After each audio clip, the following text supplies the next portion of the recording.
touching me. All these things into position. All these things will one day swallow whole.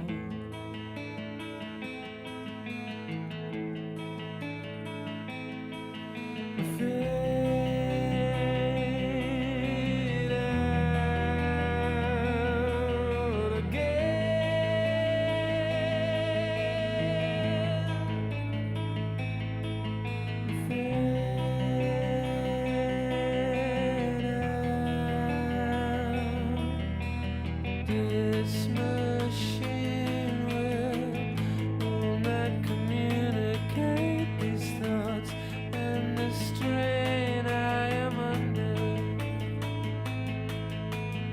We watch out, form a circle before we all go under.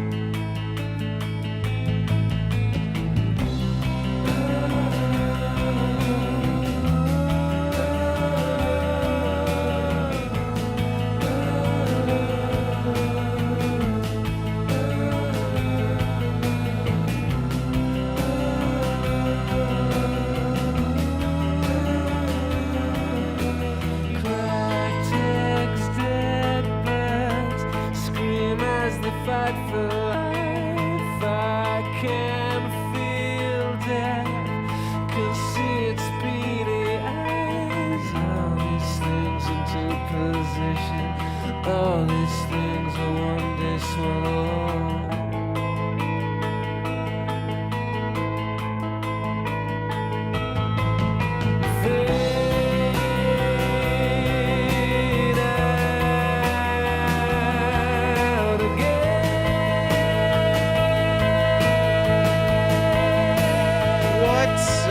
Guys, welcome to another episode of Crush Live Call-Ins, and we do this show every Monday at 5:45 Eastern Time. That's a little bit of Radiohead bringing us in. I thought of that song because I watched The Handmaid's Tale. Really like that show, and they used that in the last episode that came out on Wednesday where a couple of the handmaids got run over by a train using that particular video or that this particular song. But anyways, if you want to get on the show, you can do so by emailing me, Bart at crushlivepoker.com, Bart at crushlivepoker.com, because you must pre-submit your hands. I look at them all. By the way, programming note, the next 2 weeks, Crush Live Call-Ins, the live stream, will be on earlier, probably around, I would say, 3 or 3:30 Eastern. Of course, you go to the YouTube page and it'll be up there. And that's because I'm commentating on TCH on Monday, May 10th. And then I'm playing on the 5-10 game, May 17th. I'm also playing on, I think it's 5-5-10 at the Lodge on Saturday, on May 22nd. So I'll be on 2 live streams. Then I'm going back to visit my parents on May 26th. So we probably won't have a call-in show on Memorial Day, but I will be around. And if you're a Crush Live Poker subscriber, I'll give you all the details. Maybe meet up somewhere, New Hampshire Poker, as the Encore has not come back. But let's get into it here. We have 4 callers here. And I recorded a couple vlogger hands with Lex O Poker this afternoon. That's going to be sort of a new segment coming along.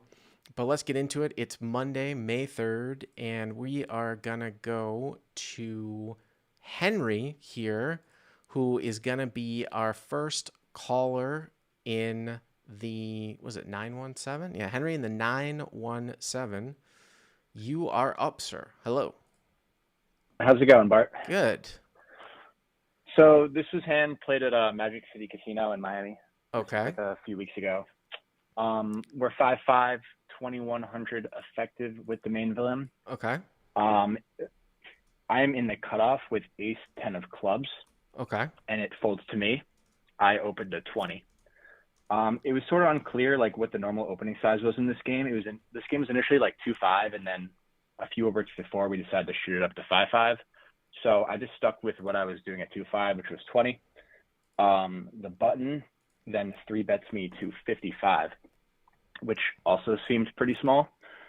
The small blind, who was this older guy, didn't really understand pre-flop dynamics or anything. He cold calls the 55, and then it's back to me. Yeah, when you emailed this hand, I mean, I know this is going to be an interesting spot post flop, but anytime you've got a dead caller in here in the blinds, right? I mean, you say he's sort of an old man. I mean, I just can't imagine he's playing anything, super duper, say, tricky. I just think this is just what a great spot here to 4-bet. There's so much dead. I mean, there's extra dead money out there. And you're in the cutoff, so it's a late position configuration. The button could be much, much wider, or should be even much, much wider than ace 10 of clubs. I mean, I would seriously consider 4-betting here. Yeah, in hindsight, I definitely think I should have. The button was definitely like a younger guy who's a good player, so I definitely think he was probably going to be wider in this spot. I did end up electing a call, which I don't really like. But the pot is about, I guess, 165 now after the rake. So did the small blind call or not? Yeah, so the small blind cold called the 55, and then I flatted as well. Okay, so three ways. 165-ish, something like that. Okay. Yeah, just about. Okay. The flop comes ace, king, 4, rainbow. I have no backdoor, and the ace was a spade. Okay, so I'm going to put up ace of spades, king of hearts, 4 of diamonds. Yeah, that works. Okay. Obviously, it goes check, check, button, then c-bet 70. Okay. The small blind folds, and I feel like I just have a pretty clear call here. So button 70, fold, and obviously hero makes the call. I'm actually going to be going. I might actually point to this particular hand as an example too. There's a concept that I'm going to be going over on the podcast tomorrow, the strategy podcast for Crush Live Poker subscribers. And that's when you can actually c-bet into multiple opponents. And I'm talking about even super multi-way, like 4 ways. And really, this is like one of the boards really where you can do it and just liberally barrel off. And it's going to lend itself to what's going to happen to you at the end in another sort of MDF spot. And I hope YouTube doesn't give me another strike for saying MDF, but specifically like on ace, king, 4, when people don't 3-bet pre and they always 3-bet or 4-bet or put the extra bet in with aces, kings, and ace, king, well, then now that guy who's 3-bet knows that you guys don't have aces, kings, or ace, king. Sure, you could have ace 4 or pocket 4s, but it really lends itself to being barreled off, and you can fire multiple barrels even into multi-way opponents, 4 or 5 people if you're willing to like empty the clip, and someone's going to have to hold on, with an ace. But obviously you just have a call here. I mean, there's nothing really to necessarily say about the flop play. It looks like the pot's 305 now, right? Yep. Okay. So we go to the turn, which is the 8 of spades. So Okay. now there's backdoor spade draw. Yep.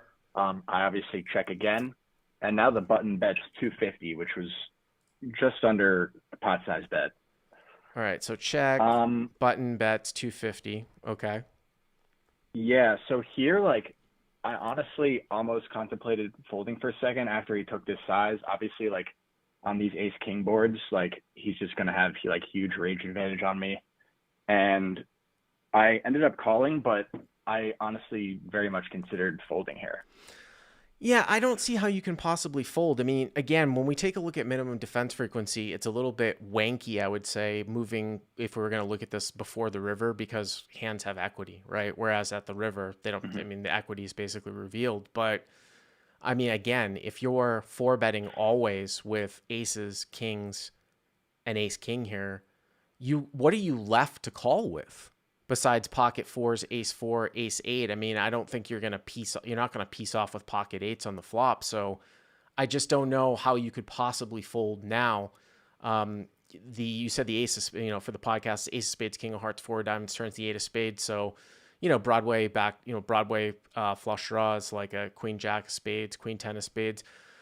Interesting whether somebody would take like a hand like king X of spades and bet it into two people in a three-way pot and then basically start turning it into a bluff like king 10 of spades, king jack of spades, king queen of spades, something like that.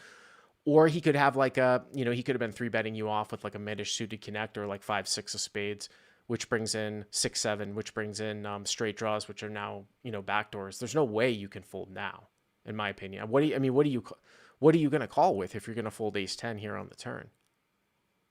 No, yeah, I totally get what you're saying. I mean, if he's taking this size with like king X of spades, which I'm not really sure if he would or if he's supposed to, then obviously like I can never fold. I didn't know if he'd ever be like value betting like a worse ace here for this size, which kind of scared me. Like if you'd be doing this like ace five or Probably, for some reason three bet like ace not. nine. Probably not. But he can still probably fairly liberally value bet ace queen / ace jack maybe again. But Yeah. You call, right? Yep. So Yeah, so I called. eight It's like 800 bucks, 805. Okay. And we've got like 1700 behind. Yeah. Okay. And the river is an offsuit 7. So a pretty big brick.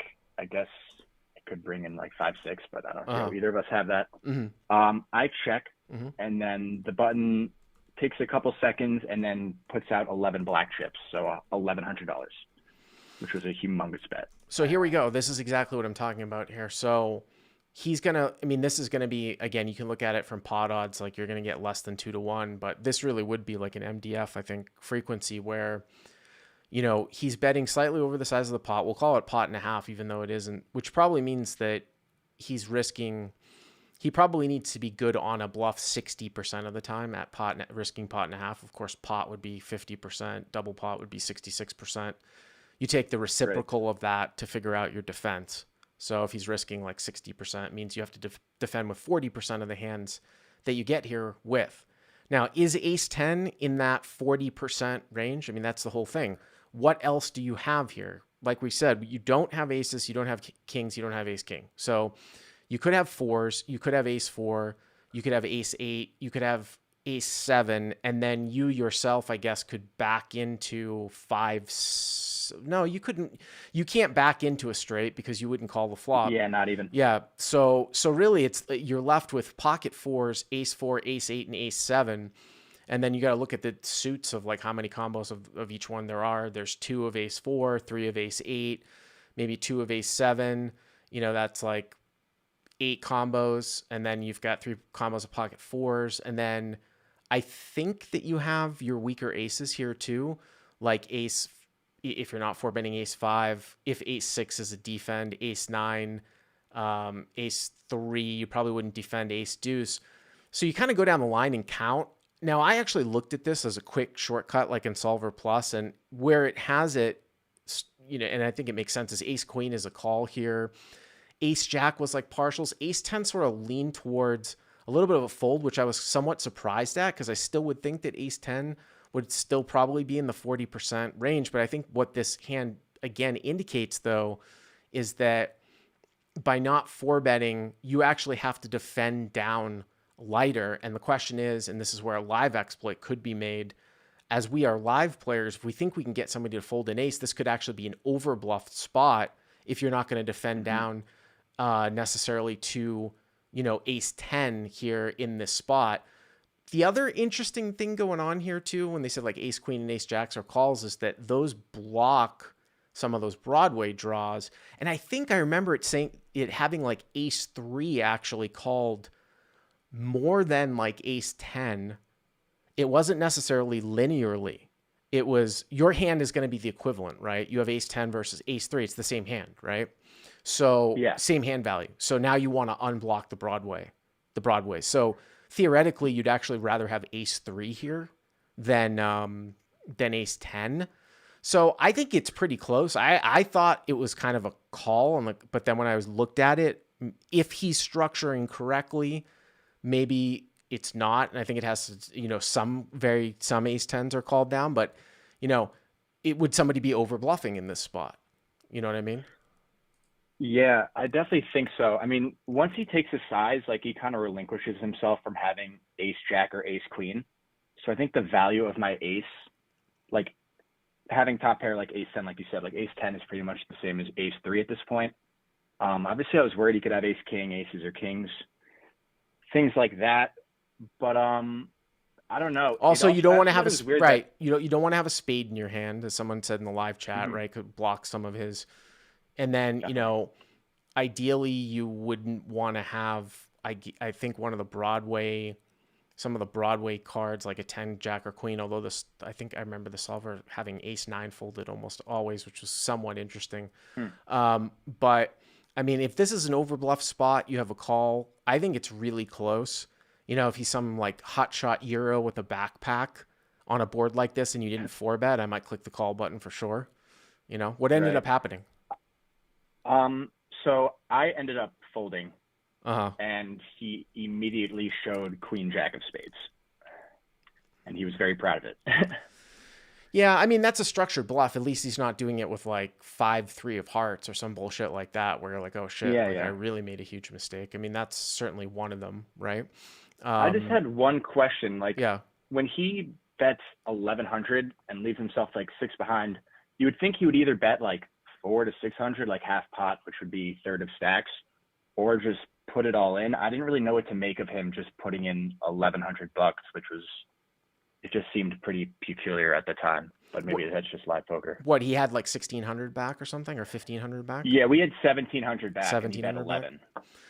I mean, I don't know. I mean, I'm not sure exactly. I mean, whether it's pot and a half or 2x. If I mean, the theory goes, if you want to polarize, right, you want to give somebody like a worse price.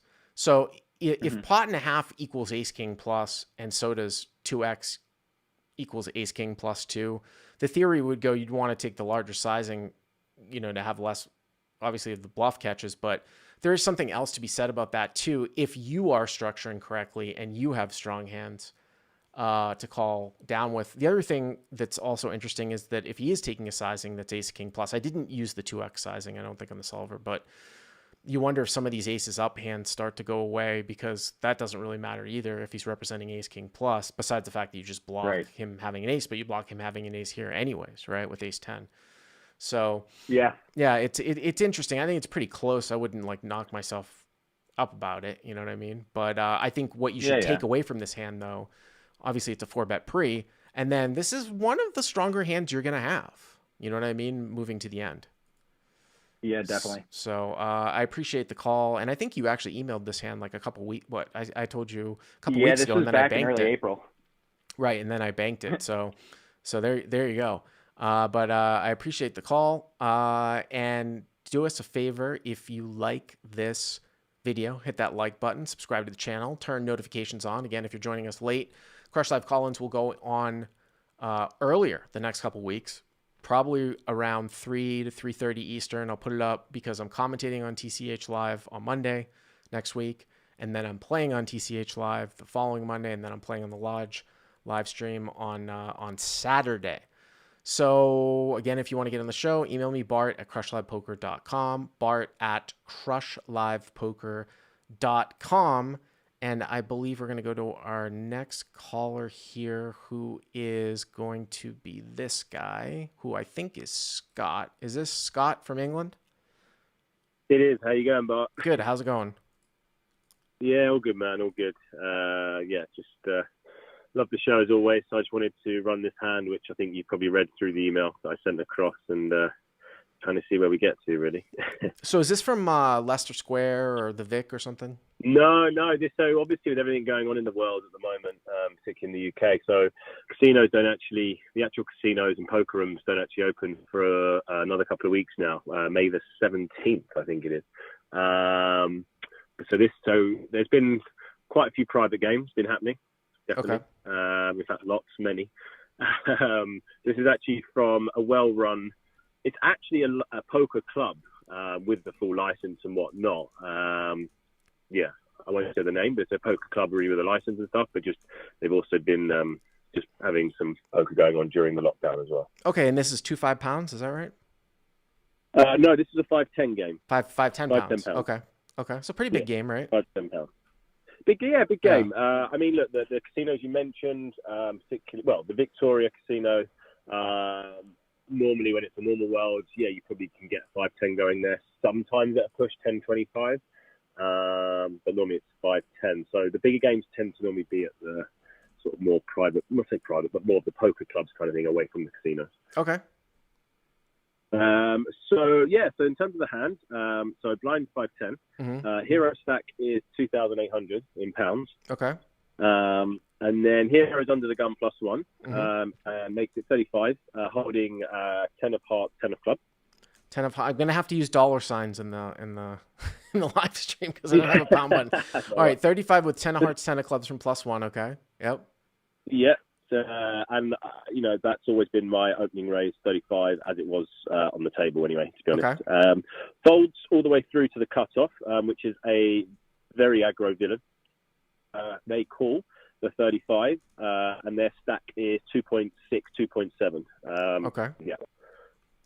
And folds across to the small blind, which is a very tight female. Mm-hmm. And admittedly, she did show one bluff, although I think she got herself a bit confused, but it was a bluff about 40 minutes prior. And literally had not played any hands and stuff and whatnot. Anyway, so it folds to the small blind, and she 3-bets to 180. Her stack is 2.8. Okay. So we've all got very similar stacks, if Okay. not exactly the same, pretty much. Uh-huh. Obviously, then back on Hero. Hero calls, Mm-hmm. as does the cutoff. Okay. I mean, I think that's pretty standard pre-flop, right? 10s are going to be too probably strong to fold, but very tight sort of configuration coming out of the small blind. So, and you guys are deep. I mean, you would like to incentivize the cutoff out of there, but I don't think that the hand's necessarily strong enough to 4-bet. So it looks like there's like maybe 550 pounds, right, in the flop That's correct. to the flop. Yeah. Okay. Yeah, I mean, I did consider the 4-bet only because of the cutoff, but like you said, I didn't feel 10s were strong enough, and I was basing this on player specific as well, coming up from the small blinds. So, okay, so yeah, Hero call and cutoff call. So the flop comes Ace 10-4 rainbow. So you flop middle set. Flop middle set. Okay. So, I mean, look, I'm pretty nutted here, is the way I see it. Mm-hmm. So the small blind leads for... Originally, when I sent you the email across, I rechecked. I actually got some of the betting wrong anyway. But the small blind now leads for 210. Okay. The villain 1 leads 210. Yep. Now, Hero, which is where I'm keen to get your view on... mistake for not 3-betting. I end up calling, but mistake for not 3-betting with the player behind me. For instance, should I raise here middle set? You mean I raise, wanted to keep like ace queen in. You mean raise the flop? Mistake, raise the flop? No, I don't think it's a mistake to not raise the flop. I mean, you don't. I mean, you can easily get the money in, right? You don't want someone making some hero folds with Ace X, and you don't really have a ton of raises, I would say, necessarily in this spot, because of the fact that you probably don't have a lot of Ace King or aces or something like that. I mean, I would imagine maybe some hands are raised, maybe some 4-4 or something like that. But with a guy behind, I think that this would almost always be played as a call. Now, where I might deviate is if the board's a little bit wet, or if I just know that a guy is like an old man coffee type that just always has an ace when he bets, and I just want to get all the money in. It doesn't matter. I don't want him to shut down, because maybe he'll get scared or something like that. So, yeah, I mean, I think calling's fine. So you call, okay? Yeah. I call, obviously, based on, having to keep ace king and ace queen, obviously. And then player behind me makes the call as well. So cutoff call. So, obviously, I mean, if she showed a bluff, okay, whatever. I mean, sometimes people misconstrue that spot. Looks like the pot's going to be like 1,180 pounds. What I will say, and I saw this on TCH Live when I was cutting the best of, is that you do have to be wary here where, you don't have an ace. Okay, you got a set of 10s. Obviously, 2 players could have an ace, but where you start to have to be a little bit concerned here from the cutoff is sometimes if a Broadway card that completes a straight comes in, and then all of a sudden, like, fireworks go off like crazy. Like a king or a queen or a jack, and then I saw on TCH, like, it went like bet call, and then the guy just shoved all in for like 2,000 as the flat caller, and it's like, of course, the guy had king jack. And ace 10 and ace, the turn, it was like a board like this, and the turn was a queen. and ace 10 and ace queen folded the turn after the guy shoved all in. Talk about being an unbalance, but that's what you would have to be wary of. All right, so the pot's 1,180 pounds moving to the turn. Yeah. Uh-huh. So you hit the nail on the head, Bart, and the turn was a king. Okay. Oh, so the turn's a king. Okay. So still rainbow board, complete rainbow, and the turn's a king. So, yeah. So small blind, so villain 1 leads again to 380. Wow, small blind leads for 380. So I mean, and it's and it's a rainbow board. So, I mean, most competent people are going to slow down here with ace queen. I mean, she looks to have, and she might have ace king, sure, but I don't think she's bluffing with anything, right? Into 2 people, like in a 3-bet pot, call, bet on the turn. I was like, yeah, I was just thinking she could be doing this with ace king, yeah. But you're right. I mean, there's no real bluff there, let's face it. Yeah. And I think this was a bit silly by me. I actually call the 380. Why is that silly by you? I think just getting player specific, like aces or kings, you know. it's and also the player behind me. Yeah, but I mean, but again, I think that this might even warrant a call with the player behind you because you might want to see what the player behind you does. I mean, you're not going to fold, right? 380, you're going to fold for like a 1/3 pot size bet on the turn? Of course not. No. So, I mean, I didn't obviously, I called, but yeah. It was one of those ones where I did sort of probably go into, I did have a little think for 20, 30 seconds, but obviously I made the call. Here's the thing, playing 2,800 pounds effective or 2,800, whatever it is, right? You know, if you call here, it looks like you've put in, what is it, like 6, like 8. So you've got like 2,000 left, because I could see a scenario where you call, cutoff jams behind you, and then small blind calls off, and then you can fold, right? Yeah, there's a little bit of stack protection issue. Just under 1/3 of my stack or something. Yeah. Yeah. All right. So you call. Okay. I call, and this is where it gets a bit interesting. So the cutoff just jams his whole stack. There you go. So 2,600. Yeah. Or it looks like he's got, what, 24, 22, 1,800, something like that? Yeah, just jams his whole stack in. Okay. And then what does the small blind do? This player is a very spewy, aggro-y player. I'll be like, he is. Like, I mean, but yes, he does jam his whole stack. Yeah, but here's the thing, though. You say this player is a very spewy, aggro player. Okay, so then I'm going to try to look for, stuff that, you know, he could possibly be overplaying, like in a given scenario, right? Like, could he be overplaying, you know, but what's interesting about this turn card, as opposed to, you know, as opposed to a different situation is that the turn brings in ace king. So what I mean by that is that if we assume that he 3-bets pre with ace king, then you have to point to the other hand that the turn brings in, which is queen jack. It's different than if it was like, you know, the guy was an idiot and it was ace 10-4 turns a 7, and then he went nuts with ace 7 when he turned aces up. He doesn't really have ace king, or I mean, unless he's prone to flat with ace king, but it doesn't sound like it. So that's, you know, that's kind of what I'm thinking of. So the cutoff jams for 1,800. What does the small blind do? She re-jams all in. I mean, here's the thing. So now it's, man, I'm thinking, what 2 hands can I possibly beat here? It's literally ace king or pocket fours.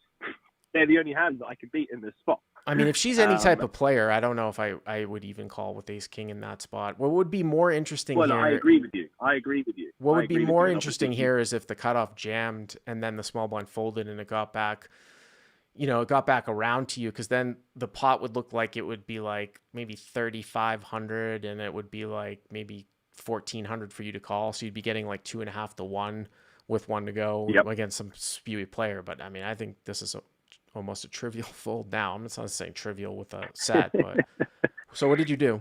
So I was like, well, what 2 hands can I possibly beat now, right? And as I said to you, it's literally ace king or pocket fours. That's it in that spot. So yeah, I fold my 10. Okay. And what happened? And then, so you ready for this? Yeah, go ahead. Yeah. Cutoff shows pocket fours, Uh and small blind shows ace king. huh. And the river came. And the river was a came 6. Or the river was a brick. The river was like yeah, exactly. Yeah. Yeah, but I mean, I don't know. I didn't know the results of that. And Given the way sometimes, that- I mean, I it's the get correct fold. a lot of call-ins too that, excuse me, I get a lot of submissions for call-ins, and I always say this, I give a little bit of a giggle. People are results-oriented, where people just send me like these cooler hands and stuff like that. But this is just one where, yeah, I mean, you have to fold. I mean, okay, 1 out of 10 times, maybe you have them both beat, but it still doesn't mean that it's really the wrong fold. I don't know what the hell the small blind is doing to rejam there. No, ace I mean, king. but this is what I mean. This is why it was, yeah. I mean, Queen Jack. There's only 3 combos of pocket fours, right? When their 4 comes out, there's 16 combos of Queen Jack, and if he's spewy, he's probably going to peel with all of them, and they're all present. So it's 5 times more likely that he's got Queen Jack. Now, if you want to say, well, maybe he doesn't just jam in there with Queen Jack. Well, that's the consideration, right? But even still, but then you still have her though to deal with in the small blind, right? It's like, but anyways, I appreciate the call. Thank you very much. No worries, boss. Again, if you want to get on the show, please pre-submit your hand. Bart at crushlabpoker.com. Bart at crushlabpoker.com. Do me a favor, like the video if you like this, subscribe to the channel, turn notifications on. And we will be doing the show earlier the next couple of weeks because of TCH. I'll be commentating next week, playing on the 17th. We are all good to go. 2 more callers here, and let's go to Ross on the computer. You are up next, sir. Ross. Hello. Hey, Bart. How's it going? Good. Good stuff. So I'd emailed this through to you, and it's from Auckland, New Zealand. Home game. Are you Scottish? Yes. Ah, okay. From New Zealand, though. I mean, New Zealand home game. Yeah, I've lived in New Zealand for the past 10 years or so. Oh, have you ever had haggis before? I went and I've had haggis a lot. I tried to get some in LA. There is a Scottish pub, but they only serve it like once a year or something like that. But I've been to Edinburgh one time and took the rail from London across to Glasgow. Very, very nice, green, cold. Play some links golf. It's all good. Yeah. Scotland's nice. Every time I go back, I miss it. Haggis, they would have only sold it on Burns Night, which is like a big Scottish Yes, night. Burns, the author, right? Robert Burns, is that right? Burns? Yeah, he was a poet. Yeah, poet. Yeah, that's the same thing at Tom O'Shanter's in LA. All right, New Zealand home game. What's the size of the game? 1, 2, 4. It straddles pretty much every hand to 4 or 5. Okay. Yeah. So yeah, much the same as the last caller. There's a lot of private games here now. The casino, there's only one casino which is open again, but the poker room has been closed since COVID. So there's loads of private games. Okay. So yeah, it's about 1,300 effective. Okay. The villain is again another euro. Man, all the euros. I've heard that New Zealand is like one of the prettiest places to live, or one of the best places, one of the best countries. I've never been there, but I'd like to go. Yeah, highly recommend. It's awesome. Yeah. So yeah, he's a French guy. He's like quite solid. He's definitely capable of bluffs. Like he's already shown down. We've got like a little bit of a history as well, but he's already shown a couple of big bluffs with like missed combo draws and stuff in this session. Anyway, he is under the gun or +2. I can't quite remember, and he limps, which is weird. Okay. And kind of raises some alarm bells straight away. Folds to me. I'm on the button with Ace King of Diamonds, and I raised to 20, which is pretty standard. Standard opens 15 to 20. Mm-hmm. Both the blinds call, and then he limp 3 bets to 75. So limp re-raise. Yeah, so a bit funky. He does funky stuff like quite a lot, which we'll see later in the hand as well. And the straddle's up front, right? So it's 3 blinds, 1, 2, 4. Exactly. He limps from like, we'll call it under the gun. You make it 20 with Ace King of Diamonds. The blinds call. He limp re-raises to 75. Now, what's interesting here is that if you look some new school pre-flop sort of theoretical stuff, that Ace King suited is almost always put in the extra bet as a balance with aces. And then sometimes kings are actually even called. Here, again, you'd want to incentivize to drive these other guys out of the hand if they're going to call. But I will say that usually limp re-raises are pretty strong. So I don't know the last time I've seen in some. It's funny because you could really balance it with a bluff, like if you limped in with like ace four and limp re-raise. But I don't know the last time I saw somebody limp re-raise with a weak hand and then fold to a 4-bet. And what ends up happening is that if you 4-bet here, the guy jams on you. And I mean, at this stack depth, I guess you could fold, but what would be the point? That would be like turning ace king suited sort of into a bluff unless you wanted to consider it like a raise fold. But I mean, those are the things that are going through my head against a kind of a limp re-raise. Yeah, I was the same. I didn't really see. I mean, typically I would 4-bet ace king suited pretty much always, apart from against kind of super nits. But I just didn't see the point here. Like you say, we're like 300 big blinds effective. Didn't want to get 5-bet on. And he's obviously representing a pretty strong range, even though I've got a strong hand. So I called. And then both the blinds folded, which I kind of expected, which was another reason that I didn't want to 5-bet because I didn't think they would be calling. So the pot's like 200 or so, something like that? Yeah, pot's 190. Okay. And then the flop comes ace, 8, 4, 2 spades, ace of spades, 8 of clubs, 4 of spades. Okay. He checks. Okay. Which, yep. I mean, that's good. I mean, that's good for you if he has kings or queens. I mean, yeah, it's more likely that he's going to have kings, queens than he is going to have pocket aces, right? With you holding ace king. So yeah, it is. Yeah, I mean, so I would probably start a bet. Yeah, a bit small. I mean, if you've got jacks, queens, or kings, then I want to get called, obviously. So I bet small 50. Okay. And he calls. UTG calls. Now, it's interesting, though. What I would say here is that your inclination to bet small, I don't know if I would take that. It's hard to run this in a sim, right? Because it's a limp re-raise. But here's my thoughts on why I would actually bet larger. If he has jacks, queens, or kings, okay, then the value, the really the early street value is where you're going to get your value. Like it's going to be hard for you to get 3 streets with the hand. And if he's got jacks, queens, or kings and he checks you and you bet like 150, he's not folding, I don't think, right? So then you sort of geometrically sort of inflate the pot up now where it's easiest to get the most money in right now, as opposed to betting 50. Now, to play devil's advocate with myself, you could say, well, what are you bluffing with betting, 130 to 150? But that's sort of kind of my take. I mean, this is kind of a nut hand here against, that type of range. But okay, so you bet 50 and under the gun calls, right? Yeah, no, I take your point on that. That makes sense. Betting larger there. Yeah. So he calls, pot's 290, and the turn is the 4 of diamonds. Okay, that's a good card for you. Yeah, it's a good card. So he leads, though. He leads for $5. So he min bets. Yep. So what's your response usually to like this type of? Because I have my own thinking here. Yeah. Normally I'll just treat it as a check. Like, I think the whole point in someone min betting is to try and confuse you. So I think if you just ignore it, basically. Yeah, I mean, I would treat it as a check. I mean, it's literally. I mean, the only thing that it changes, and $5 doesn't really change anything, is just pot size.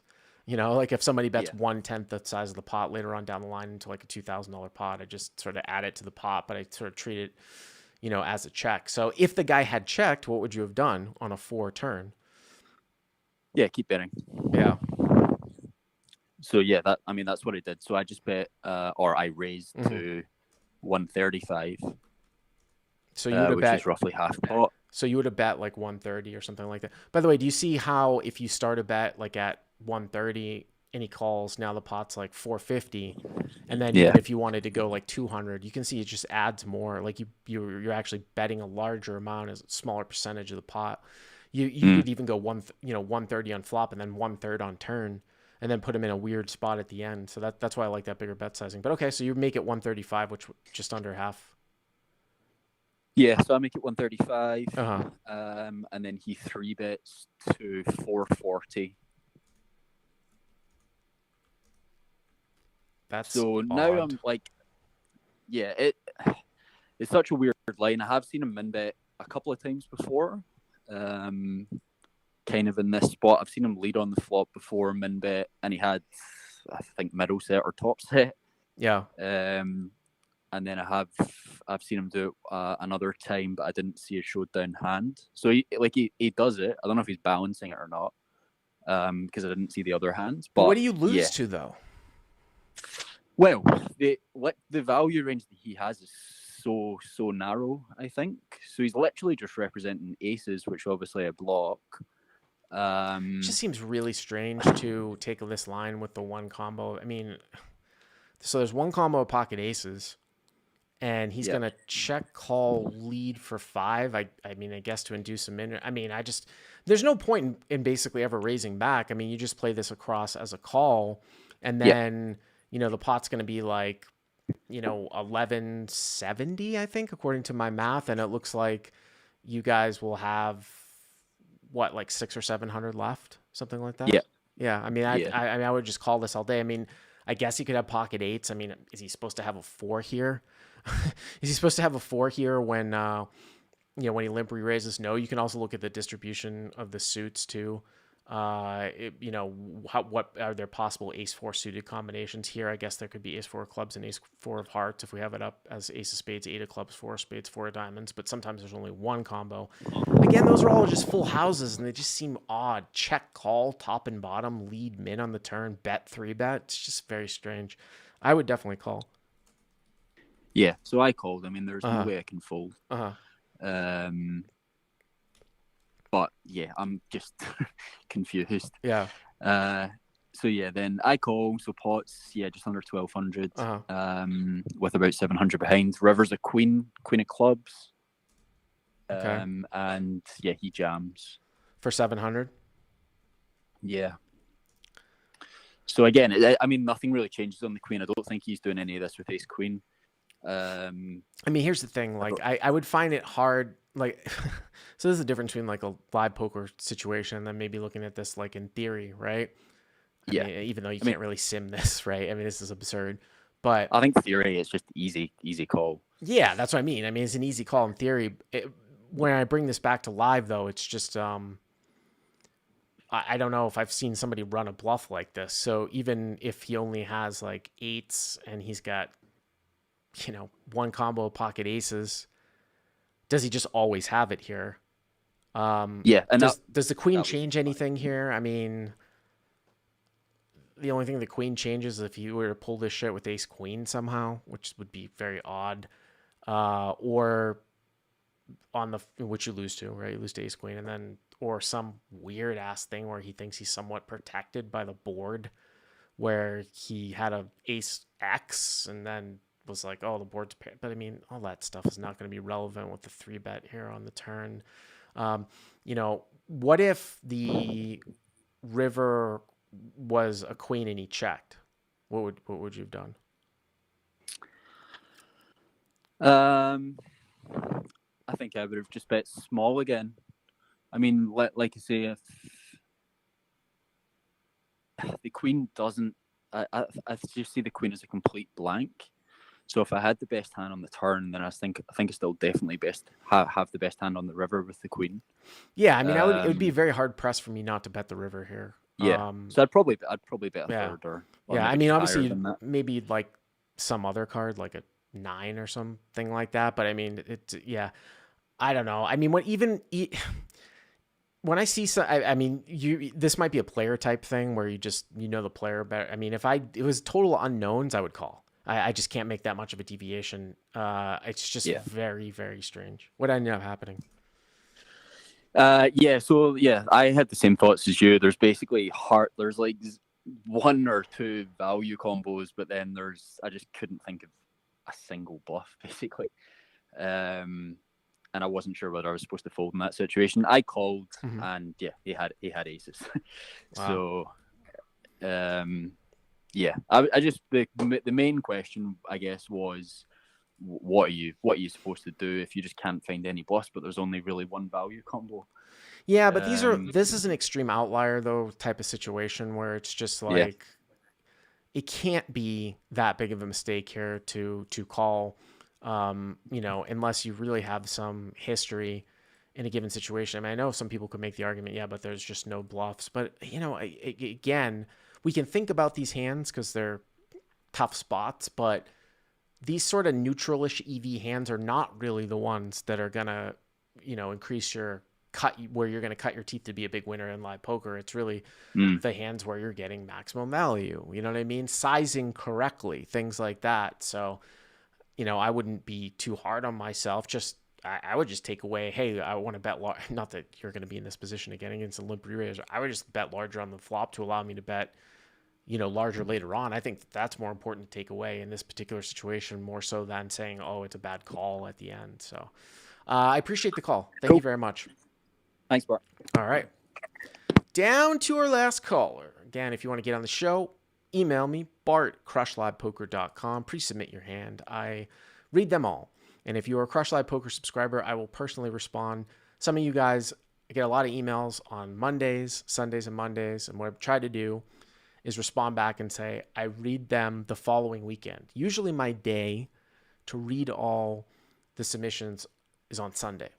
So if somebody emails me Sunday night, it's too late, but I'll read it for the next week. And, I'll sit there, watch a little TV, read them all at that time, pick the hands. But again, next week, we will be going early next week and the week after because I'm commentating on TCH Live on the 10th, playing on the 17th.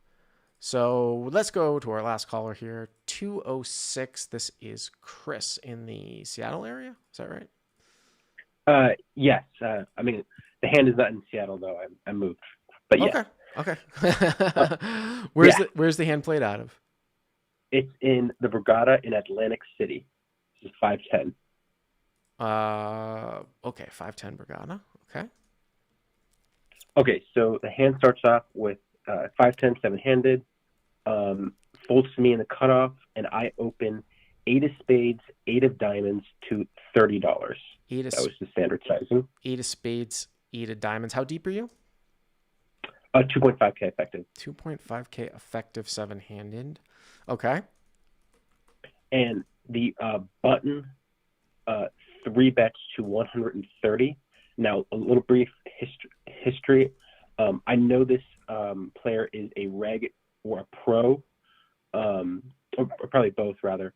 I don't live there. I went back there for vacation and I saw him playing. So I knew that. I didn't know if he remembered me because he probably plays a lot more there than I do. So I know he's a reg or pro. I don't know if what he knows about me. Okay. Anyway, everyone else folds and I obviously give it the call. Okay. And flop is 7 of spades, 6 of hearts, deuce of spades. 7 of spades, 6 of hearts, deuce of spades. Yeah. And you have 8 of spades, 8 of diamonds, raising the cutoff, get 3 bet by the button. You raised to what, 30 or something? I raised to 30 and 30. he 3 bet to 130. Right. Okay. So you defend, pot's 270-ish, and 275. Yeah. 275, 7-6 deuce, 2 spades. Okay. Yep. Mm-hmm. And he down bets to $100. So you check, button bets 100. Okay. So this is the first question I had, because I remember a call in hand you had like a week or two ago where it was a 7-6-3 with 2 spades flop, and the guy also had 8s with the 8 of spades, and he decided to raise. And I thought this was very similar to that spot. I don't know if you like a raise. I remember thinking I didn't like a raise in that spot, but I don't know what your thoughts on here if you like a raise. Yeah, I mean, I remember that. I remember that off the top of my head. What I've seen as more of a reflection is that more often a 5-out hand is taken for a protection raise. So right. So if you had 8-7 suited here, right? You have pocket 8s, right? So if you had 8-7 here, this would be a better spot to raise. The other thing sometimes people will mistake is like you don't necessarily need to protection raise like ace 7. If someone has like, ace king, because, you know, you obviously have their kicker, which is kind of the same reason why, like, if you had, like, you know, King Jack on Jack Deuce 3 and somebody was trying to min bet you in a 3-bet pot, that's not taken for as much protection as like Jack 10, Jack 9, something like that. So, yes, you have some backdoors. I don't think that you really raise here that much just to 100. It's not really crazy small sizing. Yeah. And then sometimes even like I bet you like 5-6 with a backdoor, which is like, you know, middle pair, backdoor flush draw, backdoor straight draw would probably sometimes be raised off more than 8-8 or 9-9 here. Did you call? That's fair. Yeah, I ended up calling. It was just something to consider. Yep. Yeah, it's funny. I ran this hand on Pio, and Pio actually wants to raise a lot of the time. Not so much with eights. Actually, the exact hands you were mentioning refers it more, but it was interesting. So anyway, 475 to the turn, which is the Jack of clubs. Okay. And I check again. Okay. And he bets $300. So I think this is just one of the most clearest spots in the whole hand. I think it's just a very easy call. I think folding is way too nitty, especially versus a reg. I don't know if you actually prefer a fold here though.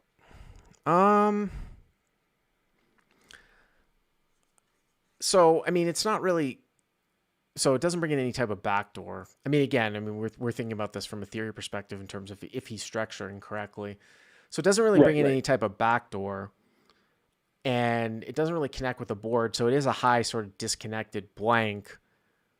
But again, here, like I'd much, much rather have 7-8 as a call as opposed to 8-8. So I think that maybe your thinking here is, oh, this is a card that I should defend with because it's like a high brick, like a queen or something like that, or a king. Now, if it was a queen or a king, does that make a difference to you? If it was a queen, a king, or an ace?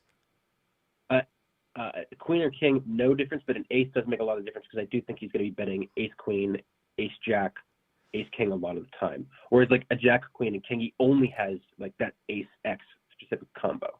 Yeah, I mean, when he uses the sizing, I think it's pretty close. And again, I think that you would prefer to have 5 outs here as opposed to, you don't turn any backdoor equity, right? So this is clear cut where 8s do not improve on the turn. Now, if the turn was a 10, 8s improve, right? Because there's a gut shot. Here, you don't improve at all. Sure. So, yeah, you have an over pair, but there's no improvement. He's still using large sizing. You only have 2 outs if you're not good here. So it wouldn't surprise me. I would very, very seriously consider folding off here with the properties of your hand. It seems to me that you sound like you ran it in Pio. Is 8's always a call here in optimal play? No, in optimal play, 8 is only a call about 60% of the time. Well, there you go. To fold. Shit. 40%. Bart optimal Hanson. All right, so check 300. Exactly. All right, yeah. Okay, so you call. Yes. And then the river is the 9 of diamonds. And I give it a check again, and he bets $600. So 600 into about 1,075. So he bets 600. Check. 600. So it looks like he's put in 1,100. So he's got, what, 1,400 behind, something like that? Yeah, around that, yeah. Yeah. And what are you thinking of doing something freaky here? Yes. So I was thinking about, I'm never thinking about calling here because I just don't think it's a good call down hound because I have a spade in it, which isn't good. And I was thinking, like, I want to have bluffs here because he is a reg, and I do think he is capable of making like an overpair fold or like ace jack a fold here. And I thought, oh, well, what hands do I want to bluff here is, and I was thinking, oh, I block 8-10. I mean, the nuts. He might have had 8-10 of spades. He can't have that. He might have had random 8-10. He can't have that. So let me use this hand as a bluff, and I jammed, about around 1,800, 1,900. I mean, the only real, so the board's 7-6 deuce jack 9. Okay, so yes, I could get on board. Actually, I had somebody emailed a similar hand to me.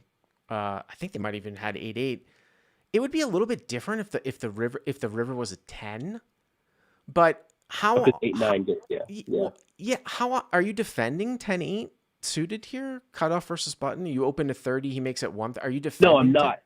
So I'm then, not. what relevance does your hand have then? Well, it's more of blocking what he has, because my thinking is I have 7 6s, deuces, and 9s, which I'll play 9s the same way 100% of the time.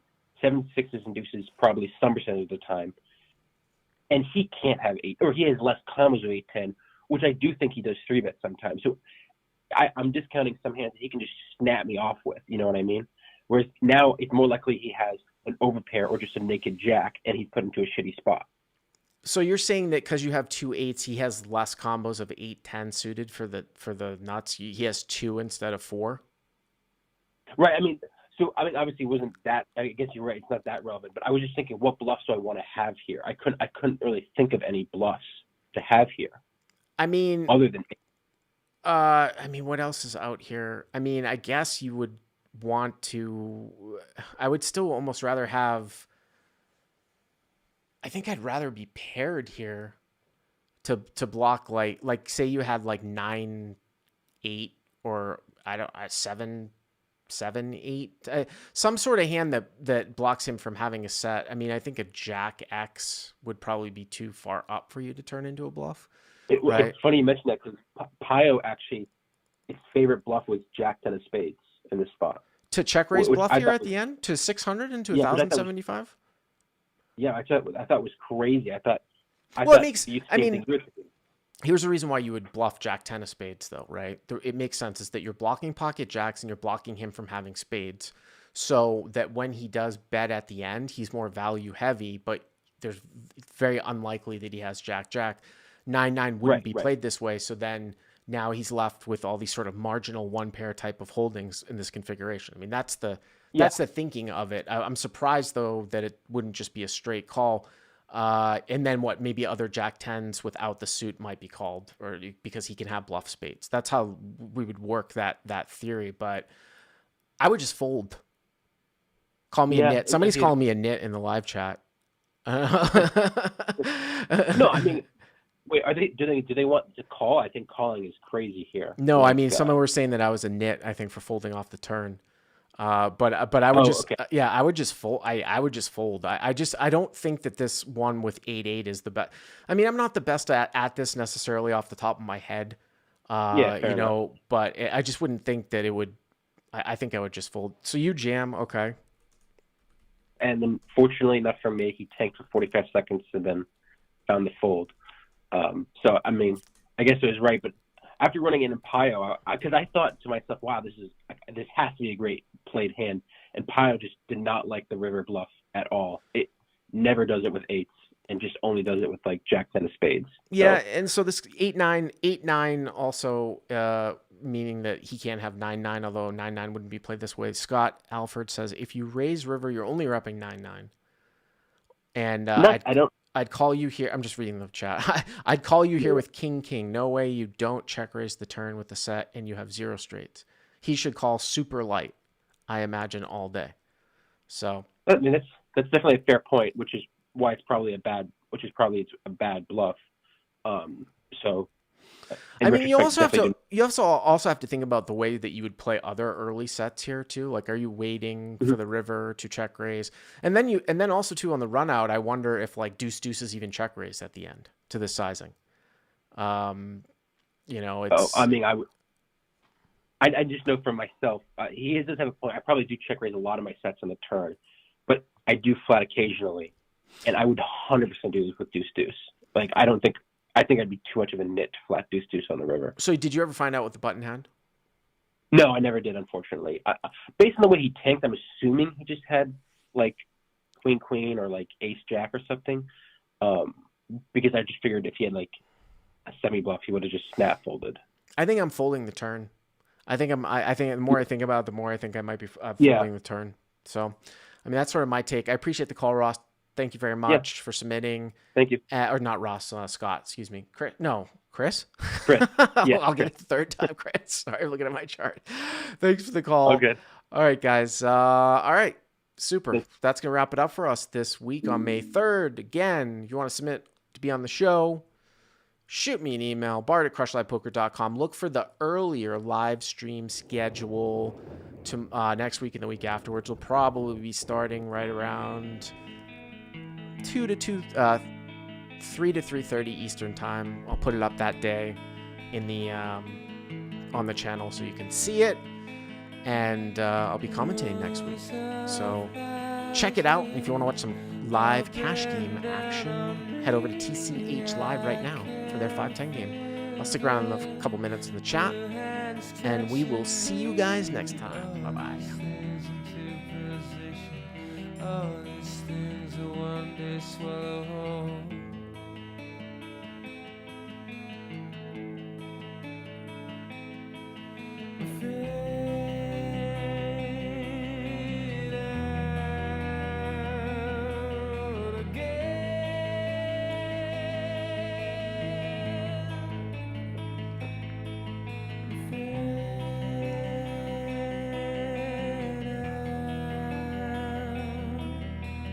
This machine will not communicate these thoughts and the strain I am under.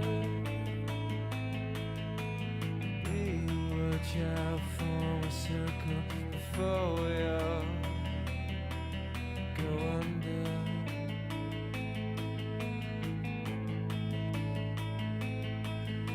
Feel